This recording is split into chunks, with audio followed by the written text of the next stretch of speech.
일본이 수출 심사 과정에서 우대 조치를 해주는 백색 국가에서 우리나라를 제외하는 조치를 시행했습니다. 반도체 핵심 소재 3개 품목 수출 규제에 이어서 일본의 2차 보복이 본격화된 건데요. 네, 한일 관계가 좀처럼 풀리지 않는 상황 속에서 이번 조치가 불러올 파장은 어떨지 전문가와 자세한 상황 짚어보도록 하겠습니다. 김대호의 경제 읽기 김대호 박사와 함께합니다. 어서 오십시오. 어서 오십시오. 결국 오늘 예정대로 백색 국가 제외 조치를 시행을 했습니다. 근데 빠져 있는 게 식품하고 목재를 빼고 전 제품이 사정권에 들어간다면서요? 식품하고 목재는 왜 빠진 것이고 당장 어떤 영향을 또 우리에게 끼치게 되는지 좀 정리를 부탁드립니다. 사실상 우리나라 전 산업이 영향권에 들어간다고 볼 수가 있습니다. 네. 다만 식품하고 목재의 경우에는 우리 스스로 모든 것을 만들 수 있는 이른바 자체 제작 이 공정률이 거의 100%에 가깝기 때문에 일본이 서로 전략물자 수출을 규제한다고 해도 우리가 영향을 받지 않는 것이지만은 그러나 목재와 식품의 경우에도 그것을 만들어내는 공작 기계 부분 이런 부분에 들어가는 소재 부품 이런 것은 또 우리가 일본의 중간재나 부품 소재를 쓰고 있기 때문에 전 산업이 들어간 것이라고 볼 수가 있어요. 특히 이제 이 첨단 제품 쪽 반도체라든지 또는 디스플레이 또 자동차 이런 부분의 경우에는 영향이 상당히 결정적일 수가 있다. 뭐 이런 면에서 지금 상당히 긴장을 하고 있는 업종 간에 좀 차이는 있습니다만은 결국은 한국 산업이 그동안에 70년 동안 이 공급 사슬 형태에서 일본의 중간재를 쓰지 않으면 완성재를 쓸 수 없는 그런 구조로 되어 있었기 때문에 일본이 백색 국가에서 제외하는 오늘 0시부터 상당히 지금 타격 가능권에 들어가 있다 이렇게 볼 수 있습니다. 자, 추가 제재 가능성, 즉 일본의 다음 스텝은 뭐라고 우리가 예상할 수 있겠습니까? 현 단계에서 일본이 추가 제재를 할 가능성은 매우 낮습니다. 현재 추가 제재를 할 필요성이 별로 없는 것입니다. 왜 그러냐면 지금 현재 백색 국가에서 제외시켜 놓은 것만으로도 현재 백색 국가에 제외시킨 게 그거 지금 오늘 0시부터 특별히 공격을 한 것은 아니거든요. 그 수많은 품목, 약 1,100개를 넘어가는 이 품목에 대해서 이제 마음만 먹으면 일본 정부가 수출을 금지시킬 수도 있고 지연시킬 수도 있습니다. 그러니까 한국을 상대로 큰 대포의 이 대포알을 장전시켜 놓은 그런 셈이에요. 그래서 한국과의 관계가 좀 안 좋아진다든지 또는 한국을 좀 공격해야 될 경우가 있다면 그 수출 절차를 좀 더 괴롭게 하고 지연시키고 경우에 따라서는 금지시키면 되기 때문에 사실 지금 백색 국가 리스트, 화이트 리스트 제외한 거 하나만으로도 2차, 3차, 4차 한국을 향한 수출 규제 효과가 충분하기 때문에 이것만으로도 지금 다단계로 계속 공격을 가할 것으로 보입니다. 그런 상황이기 때문에 사실 더더욱 제재는 멈추고 또 대화는 이끌어낼 수 있도록 그런 전략을 우리가 취해야 할 텐데 지금으로서 이제 우리 국민들이 행하고 있는 그런 움직임은 일본 제품, 일본 여행 불매 운동 이것일 텐데 이런 부분들 향후 일본에게 어느 정도까지 일단 지속적으로 이어지고 있으니까요. 어느 정도까지 영향을 끼칠 수 있을까요?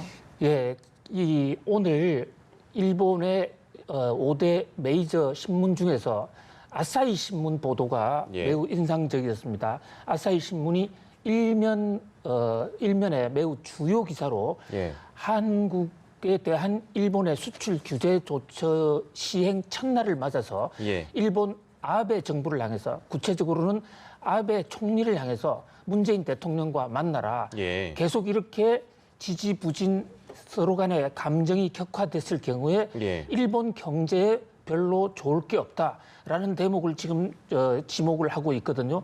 한국을 위해서 그런 것이 아니라 일본 자기 나라의 경제 상황을 생각했을 때 한일 간의 관계를 계속 이렇게 끌고 가면 안 되겠다라는 그런 경종의 어떤 기사라고 볼 수가 있어요. 거기서 주요하게 지목한 게 지금 불매운동, 특히 일본 입장에서는 지금 전국의 지방자치단체들이 젊은이들이 벗어나간 데다가 지금 공동화되어 있어 굉장히 그러지 않아도 상당히 어렵습니다. 그런데 최근 한 20년 전부터 한국 관광객을 끌어다가 관광산업으로 살아온 지자체들이 많거든요. 예. 그런 지자체가 지금 썰렁하게 비었다. 이 지방도시를 어떻게 할 것인가.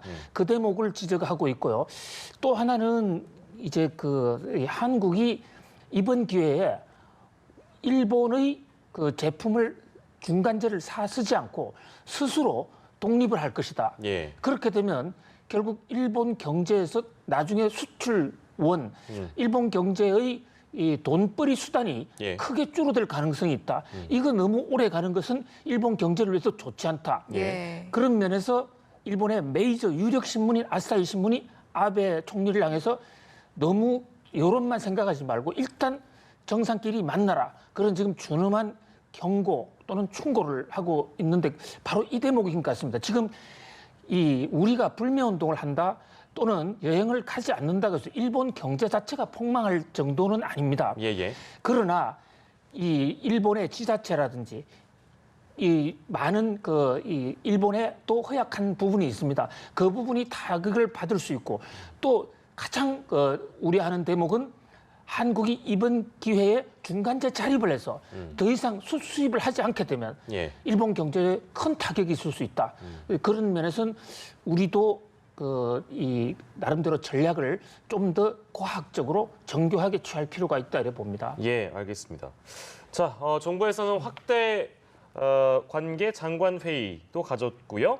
이 백색 국가 제외 시행과 관련해서 입장을 발표를 하기도 했습니다. 구체적으로 어떤 대책을 내놨습니까? 예, 지금 오늘 경제부처 이낙연 총리가 주재를 해서 예. 관계 장관 회의를 가졌죠. 이 자리에서 특히 우리 소재 부품 산업에 대해서 5조 원 이상 투자하겠다. 정부가 적극적으로 돈을 풀 테니 기업들도 이 돈을 적극적으로 갖다 쓰면서 소재 부품 산업을 육성해달라 네. 하는 것입니다. 사실 이 대목은 단기적으로는 효과가 나지 않는다 그래도 중장기적으로 일본이 가장 걱정하고 있는 대목입니다. 네네. 예. 그래서 어떤 면에서는 이 대목으로 단순한 압박 수단이 아니라 일본과의 관계가 어떻게 되든지 간에 70년간 이어져 온 이 일본의 중간재 의존 이것을 이번에는 확실히 이 돌파를 해야 되지 않을 것인가. 예. 이제 그런 면에서 정부의 결연한 의지가 보였다고 할 수도 있고요.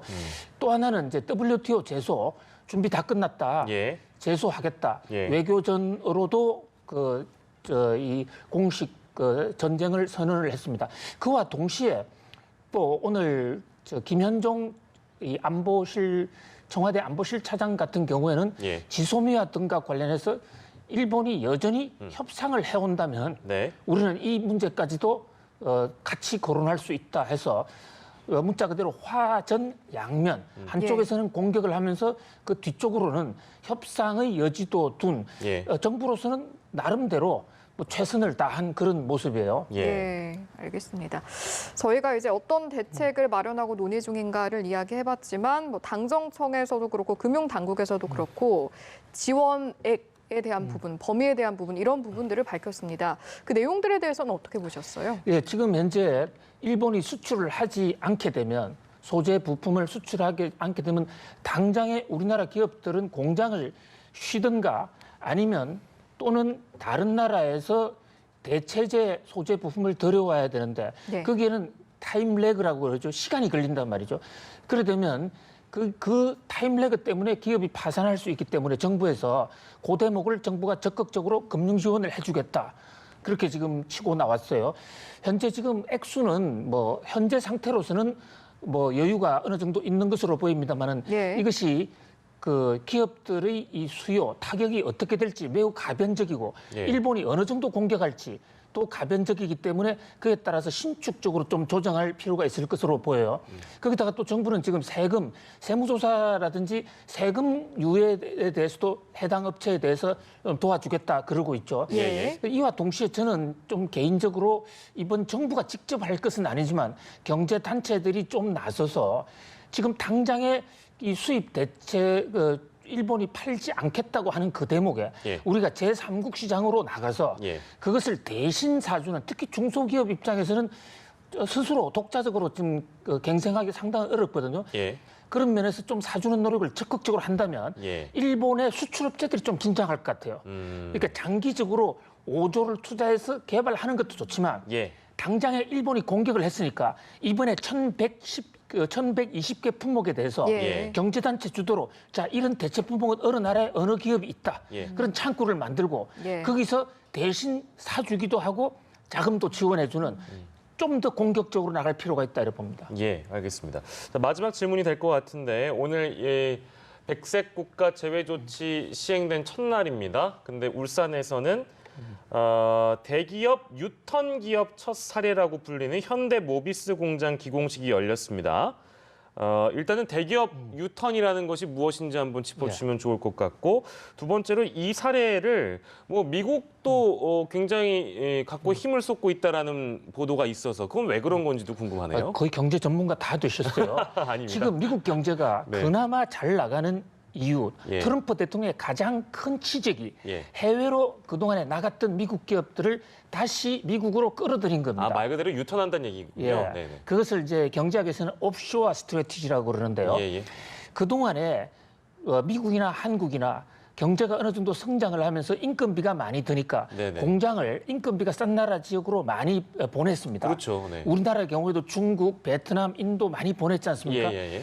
그런데 문재인 대통령 입장이나 트럼프 대통령 입장에서는 저것이 단 기업의 생산성에는 도움이 될지는 모르지만 일자리 면에서는 우리나라 일자리를 뺏어가는 거잖아요. 그렇죠. 특히 지금 두 대통령이 트럼프 대통령이나 문재인 대통령이 일자리 창출 대통령이 해도 과언이 아닌데 예. 그런 면에서 우리나라 일자리를 창출하기 위해서는 좀 돌아와라. 예.